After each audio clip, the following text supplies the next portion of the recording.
See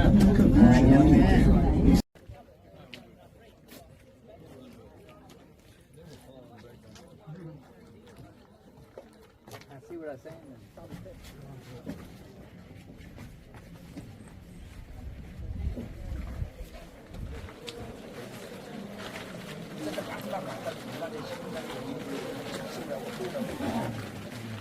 저기다가 램프라고 요격을 쌓고 포성을 쌓아서 포성을 딱 직접까지 보고 영화에서 나왔어요.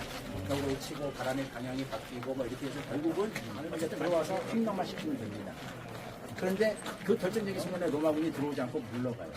왜냐하면 내일 아침에 천천히 승리의 순간을 만끽하자라는 사람들의 동의를 얻어서 진짜 자살을 하기로 적에게 적어도 최후의 한 방이 그거라는 거예요. 승리의 기쁨을 만끽하지는 못하게 하자. 그래서 자살을 하게 되는데 어떤 방법을 쓰느냐, 남자들이 각각 가장들이 자기의 가족을 먼저 죽입니다. 그 다음에 모인 남자들 가운데 10명을 뽑고 찬양하라 내 영혼아, 찬양하라 내 영혼아, 내 속에 있는 모든 것들아, 거룩하신 내 주님을 찬양하라 내 영혼아. 그게 전쟁의 흔적을 그대로 보존한 거예요.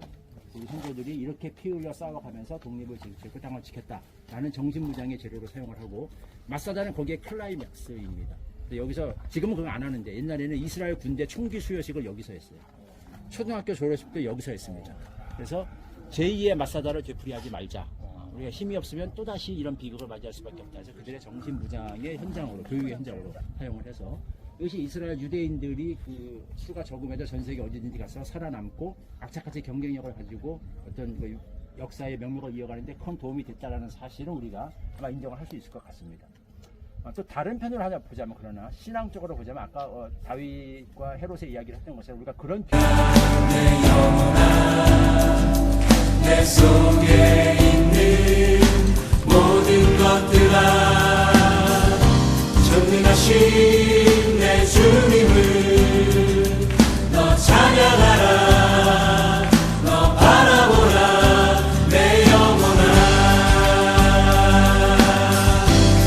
찬양하라 내 영혼아, 찬양하라 내 영혼아, 내 속에 있는 모든 것들아, 거룩하신 내 주님을 찬양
펜을 뾰족하게, 갈대 펜을 뾰족하게 깎아서 잉크에 적셔서 여기다 이렇게 기록을 하게 됐고요.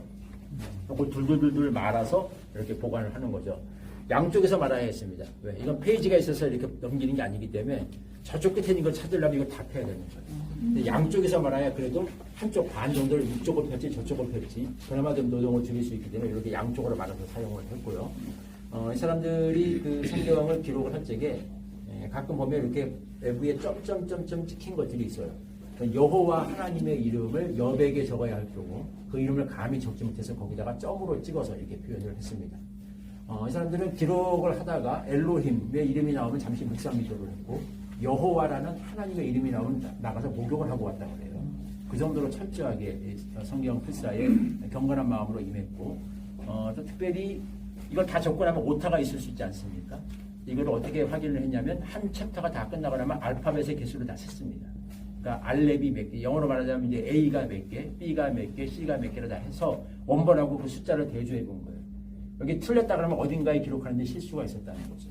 이런 식으로 철저한 검증을 통해서 성경을 필사했기 때문에 이게 그 오랜 세월 동안 손에서 손으로 베꼈음에도 불구하고 성경 내용이 거의 오차가 없도록 거의 완벽에 가깝도록 내용이 보존될 수 있었던 그런 비결이 바로 드러나는데요. 말씀드린 대로 이 사람들은 모여서 집단 생활을 했고 오늘 꼭 수도원 운동이라고 이렇게 생각하시면 돼요. 비슷하게 세상과 자신이 분리시켜서 격리시켜서 이 안에서 경건한 사람들께 위해서 함께 생활하기를 그렇게 추구했습니다. 지금 이 사람들의 생활 원칙을 적어놓은 두루마리에서 발견된 문구를 여기다 이용해놨는데요. 베야카드 요콜로, 베야카드 이바로코, 베야카드 이바왔죠. 함께 모여서 먹고 축복하고 함께 토론했다라는 그런 내용입니다. 외부 세계와의 단절을 추구했기 때문에 이 안에서 모든 걸 자급자족했고요. 그릇들도 스스로 만들어서 사용했습니다. 뒤에 보면 그때 이 사람들이 여기서 만들었던 그 그릇들이에요. 그런 이제 레플리카가 상당히 섞여 있는데 이곳에서 실제로 그릇을 만들던 그 시설과 도관이라고 그러죠. 가마, 도관이 그리고 깨진 그릇 조각들이 다 발견이 돼서 그걸 기반으로 해서 그렇게 복원을 해 놓은 겁니다. 주를 찬양하라 주를 기뻐하라 주를 바라보라 내 속에 있는 것들아 주를 찬양하라 주를 기뻐하라 주를 바라보라 주를 찬양하라.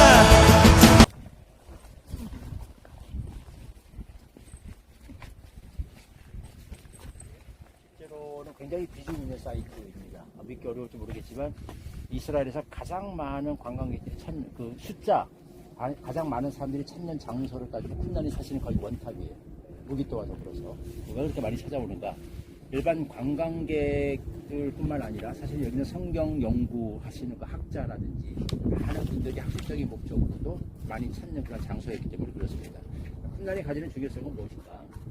여기서 아까 영어에서도 뭐 보고 제가 말씀드린 것처럼 이 SNF파 사람들이 이곳에 기록한 성경 사본이 발견이 됐어요. 그러니까 이곳에서 성경 사본을 계속 기록하면서 살다가 아마도 로마가 여기를 침공해 오니까 이 사람들이 근처에 있는 동굴에다가 두루마리 성경을 놓고서 잠시 몸을 피했던 것 같아요.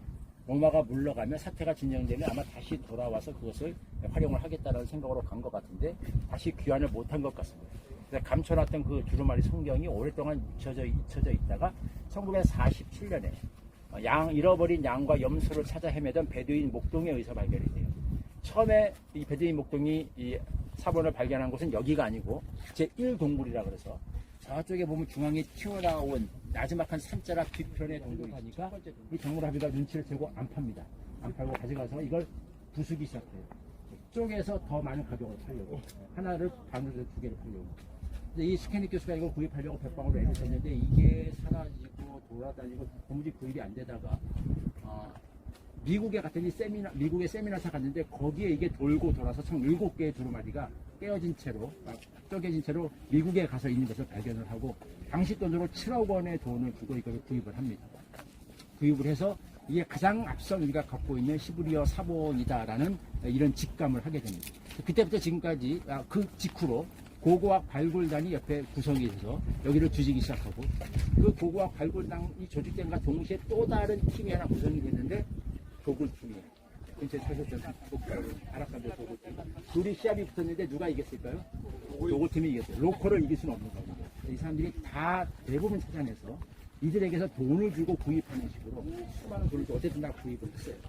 가장 많은 사본이 발견된 것이 뒤에 보이는 동굴체 6동굴입니다. 주변에 여러 동굴들이 있는데 거기서 다 발견됐는데 제일 많은 사본이 발견된 게 바로 이 6동굴. 그래서 쿰난 사진에는 항상 이 동굴 사진이 대표로 들어가 있을 겁니다. 가진 사람이 5손가락 안에 꼽습니다. 유일하게 그 사람이나 조심스럽게 풀어서 사진을 찍고 필름으로 남기고 기록을 하고 해석을 하고 이렇게서 복원 작업을 우리가 지금 정확하게 무어하다. 오류가 전혀 없다고 믿는 것은 원래 기록되는 원본 성경이 그렇다는 겁니다. 그럼 이제 문제가 생기죠. 그 원본 성경이 모세가 기록한 게 1500년경으로 보자면 지금부터 약 3500년 전인데 히브리어 원본, 마소라 원본이라든지 뭐 다양한 무슨 사본, 레닌그라드 사본 이런 사본들이 우리에게 가지고 있는 가장 앞선 것이 히브리어는 거의 중세 시대란 말이에요. 900년, 1000년입니다. 헬라어 사본 72년하고 조금 앞서가 AD BC 뭐 2세기, 3세기까지 거슬러 올라가는데 히브리어는 그렇다는 거니까 모세가 원래 기록했던 때와 우리가 가지고 있는 히브리어 가장 앞선 사본과의 차이만 해요.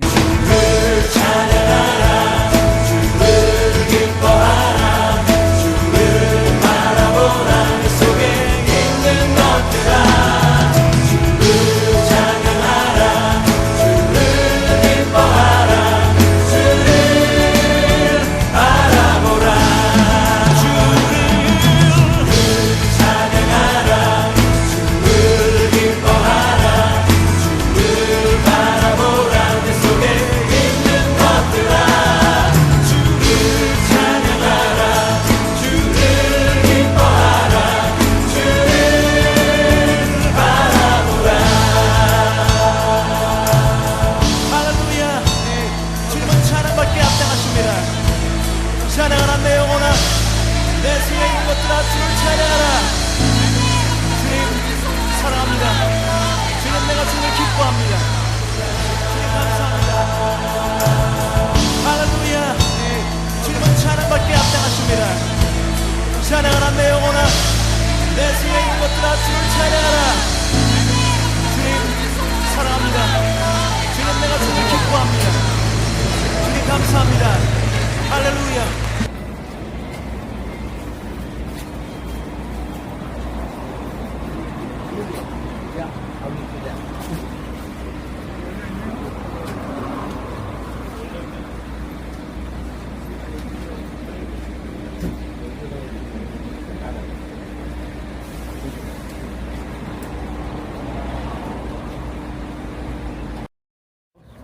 저희가 지금 여리고 성 안에 들어와 있습니다. 네, 여러분께서 보시는 성은 무너진 성터를 보시는 거예요. 여리고 성은 무너졌고 여호수아의 저주대로 그 이후에 다시 일어서지 못했습니다. 자, 여기가 여호수아와 이스라엘 백성들이 와서 전국에서 무너뜨린 성터인데 많은 기대를 가지고 여러분들이 오세요 여기에. 그래서 왜냐면 여리고에 대해서 워낙 많은 설교를 했고 또 들었기 때문에 우리 설교 많이 하신 목사님들 나이 많은 목사님들일수록 여리고에 대한 큰 기대를 가지고 오셔서 여기를 딱 보는 순간에 굉장히 당황들을 많이 하십니다. 보통 설교에서 여리고를 어마어마한 요새로 보고 성벽으로 전차들이 다니고 이건 뭐 도저히 어떻게 무너뜨릴 방법 답이 안 나오는 그런 요새를 하나님께서 기술적인 방법으로 무너뜨렸다라고 설교를 하고 딱 와서 봤는데 너무 사이즈가 이게 대단한 거예요. 길이가 전체 해봐야 250여 미터 정도 되고 완전히. 그래서 이거 여리고 맞습니까? 라고 물어보고 싶어 하시는 표정이 막 얼굴에 보이는데 이해하셔야 될 게 성경에서 여리고가 견고한 성읍이라고 거대한 성읍이라고 그 당시에 전쟁에 있어서 견고함을 결정하는 요소는 얼마나 이 성이 강한 성인가 공격하기 어려운가를 결정하는 것은 성의 크기가 아니라 방어 시스템이에요. 방어 시스템을 얼마나 견고하게 갖췄는가가 중요하고 그때는 성 안에 있는 사람들이 얼마나 싸울 준비를 잘 했는가 세 번째는 이 사람들이 나와서 싸우려고 하는가 안에서 지키려고 하는가 이 세 가지에 따라서 이 성이 얼마나 공격하기 어려운가 하는 것이 결정이 됩니다. 그런 점에서 보면 여기는 완벽하게 수성에 유리한 그런 성이었다고 합니다. 중기 청동기 시대 때 개발된 당시의 최첨단 방어 기법이라고 할 수 있는 이중 성벽 구조로 여기는 선택가 됐습니다.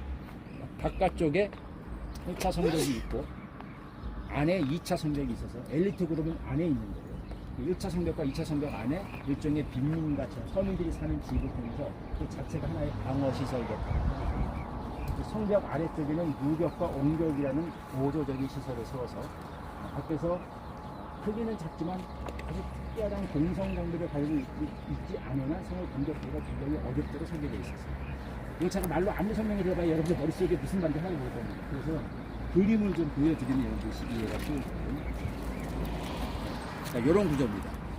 1차 성벽, 2차 성벽. 이렇게 두 개의 구조로 되어 있고 그 안에 있는 집들이 또 하나의 방어 완충 시설을 하게 된다는 겁니다. 아래쪽에 있는 이 벽, 이걸 우리가 옹벽이라고 얘기하는데 이 높이가 4m예요. 4m의 옹벽인데 자, 이 벽은 무너뜨릴 수가 없는 벽입니다. 이게 벽이 아니라 이 뒤쪽이 지면으로 이렇게 받쳐져 있는 거예요. 뒷받침하고 있는 겁니다. 그러니까 무너뜨릴 수 없는 돌벽이 4m예요. 그 위에 진흙벽돌로 쌓아 올린 1차 담벼락이 또 4m. 그러니까 이게 벌써 8m죠. 그 다음에 경사면으로 된 거 이걸 누벽이라고 얘기합니다. 누벽에 집들이 있어서 이거 자체가 추가적으로 2m 정도의 추가적인 높이를 줍니다. 그 위에 다시 안에 2차 성벽 높이가 4m예요.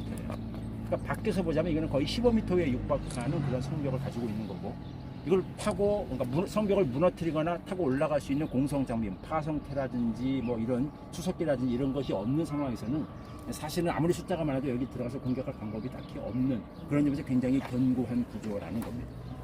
두 번째로 여리고성 사람들은 준비가 잘 된 사람들이었어요. 왜? 이 안에 식량이 풍부하고 앞에 보시는 넓은 평야에서 곡식을 아주 마음껏 재배할 수가 있어요. 요단강도 있고 오아시스도 있어서 식량이 풍부했고 두 번째는 이 안에 무엇보다 물이 풍부했습니다. 저쪽 아래쪽에 좀 주황색 지붕으로 덮여있는 건물 보이시죠? 저 안에가 샘 오아시스가 있어요. 저기 뭐 엘리사의 샘이라고도 이렇게 얘기해요. 엘리사 선지자가 저기다가 소금을 뿌려서 그 좋지 않은 물을 먹기 좋고 농사 짓기 편안한 적당한 물로 바꿨다라는 기록이 역대하 2장인가 나와 있죠. 그래서 그 엘리사의 기적이 있었던 오아시스라고 얘기를 하는데 저게 여리고 성 안에 들어와 있었어요. 지금 이제 도로가 이렇게 잘려서 성 바깥에 있는 것처럼 보이고 원래 성벽 성터가 바깥으로 이걸 둘러싸고 있었습니다. 그러니까 성 안에 오아시스가 있는 것이 수로를 팔 필요도 없어요. 물이 저렇게 풍부합니다. 식량이 풍부합니다. 그리고 이 사람들이 결정적으로 나가서 싸우고 싶은 마음이 없었어요. 왜? 이스라엘에 대한 소문을 들었기 때문에. 이 안에서 걸어 잠그고 물을 딱 걸어 잠그면 밖에서 여기 딱히 성을 공격할 방법이 없습니다. 이게 과장이 아닌 것이 여러분 무기도에서 제 이야기 기억하실 거예요. 투투모세 3세 그 유명한 애굽의 한국으로 치면 광개토 대왕에 해당하는 그런 정팔발한 전가를 올렸던 그 정복 왕 투투모세 3세가 그 무기도 성을 공격하려고 할 적에 성 안에 있는 사람들이 안에 들어가서 문 걸어 잠그고 안 싸우니까 7개월 걸렸다고 제가 말씀드렸습니다. 그만큼 이게 싸우기 싫어하는 사람들을 공격해서 함락시킨다는 게 쉽지 않았다는 거예요. 애굽도 그런데 하물며 이스라엘이 이 안에서 싸우기를 거부할 적에 이걸 공격해서 함락시키기가 얼마나 어려웠겠는가라는 거죠. 그래서 하나님의 기적적인 개입이 여기에 필요했다라는 것을 우리가 이렇게 결론을 지을 수 있겠고요. 여리고와 관련해서는 두 가지 극단적인 견해가 있어요. 여리고에서 여호수아가 이 성을 무너뜨린 흔적을 찾았다는 견해와 그런 거 없다라는 견해입니다. 여러분들 논문을 읽어보면 둘 다 양쪽에 전혀 반대되는 이야기를 하는데 왜 그러냐면 시기적인 논쟁 때문에 그래요. 시기적인 논쟁. 여기가 무너진 시기가 여호수아 시기보다 훨씬 앞선다는 거예요. 여호수아가 여기 왔을 적에는 무너뜨릴 만한 성토가 없었다라는 것이 많은 고고학자들의 주장인데 브라이언트 우드라고 하는 적어도 2명 이상의 고고학자들은 다시 재분석을 통해서 여기가 1400년경에 무너졌다라는 결론을 도출해냈습니다. 모든 학자들이 받아들이진 않지만 그거가 지금 치열하게 지금 서로 논문을 통해서 싸우고 있어요. 그 견해가 만약에 맞춰간다면 정확하게 여호수아와 이스라엘 백성들이 여리고성을 공격할 시기와 맞아 떨어져요. 그래서 이 부분은 우리가 조금 더 관심을 갖고 지켜봐야 할 부분이라고 생각을 하고요. 자, 연대 문제를 잠시 우리가 내려놓고 한 발짝 물러서서 여리고에서 발견된 증거들을 좀 살펴보면 굉장히 흥미로운 흔적들이 많이 굉장히 희한한 채 있습니다. 왜? 보통 성을 공격할 적에 가장 적게 쓰는 방법이 성을 포위해서 식량이 떨어지길 기다리는 겁니다. 근데 이렇게 많은 식량이 나왔다는 얘기는 첫째, 이게 성을 공격했던 시기가 추수철이었다는 거예요. 추수가 끝나고 얼마 안 되는 시즌에 공격했다는 거예요. 두 번째, 성을 포위한 시간이 매우 짧았다는 거예요. 성 안에 있는 사람들이 식량을 소비할 여유가 없었다는 거예요. 세 번째, 성을 이 전쟁이 순식간에 끝났다는 거예요. 안에 있는 사람들이 전쟁에 져서 도망갈 때 제일 먼저 챙겨서 도망간 것이 식량이에요. 식량을 챙겨갈 여유가 없었습니다. 마지막 네 번째, 진짜에서는 이 성을 공격한 사람들이 이 귀중한 식량을 약탈하거나 소비하는 데 전혀 관심이 없었고 그냥 눈에 보이는 대로 오직 불 태우는 데만 관심이 있었던 사람들이었다라고 하는 겁니다. 일반적인 전쟁 환경에서 잘 일어나지 않는 사건이에요. 우리가 성경을 보면 여리고성을 공격했던 상황이 6월절이 지나고 나서 얼마 전이었습니다. 그러니까 몸에 꼬드는 시기였어요. 요단강이 범람하는 시기. 그러니까 추수철에 이 전쟁이 있었다는 것이고 성을 포위한 기간이 7일밖에 안 됐습니다. 7일 7바퀴 돌고 있는 것이었어요. 적이 순식간에 무너져 내림으로써 안에 있는 백성들이 식량을 챙겨서 도망갈 여유가 없었습니다. 무엇보다도 여리고성은 세 성이 있었죠. 핫솔 여리고 아이가 뭐라 그랬죠? 짐련, 헤렘이라고 그랬죠. 하나님께 바쳐진 첫 도시예요. 이 세 도시는 하나님께서 노획물을 허락하지 않았습니다. 이것은 다 여호와께 속한 것이기 때문에 하나도 손대지 말고 완전히 불태워서 하나님께 드리라라는 명령이 주어졌다. 그거 어겼다가 이제 큰 코 닥쳤던 게 아이성이었죠. 여리고는 완전히 불태워졌습니다. 이런 성경의 구절과 조합해 볼 때 이 안에서 발견된 이런 부분들이 굉장히 놀랍고 성경의 어떤 정화가 잘 맞아 떨어진다고 우리가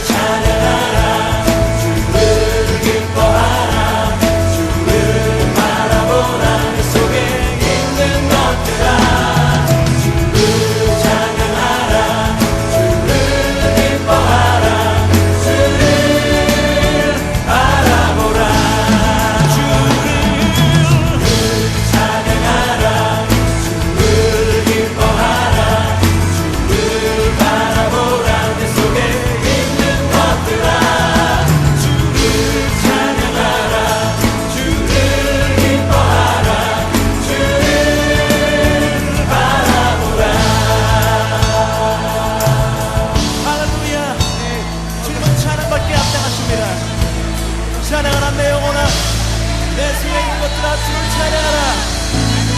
주님 사랑합니다. 주님 내가 주님을 기뻐합니다. 주님 감사합니다. 할렐루야. 주님은 찬양받기에 합당하십니다. 찬양하라 내 영혼아 내 생에 있는 것들아 주를 찬양하라. 주님 사랑합니다. 주님 내가 주님을 기뻐합니다. 주님 감사합니다. 할렐루야.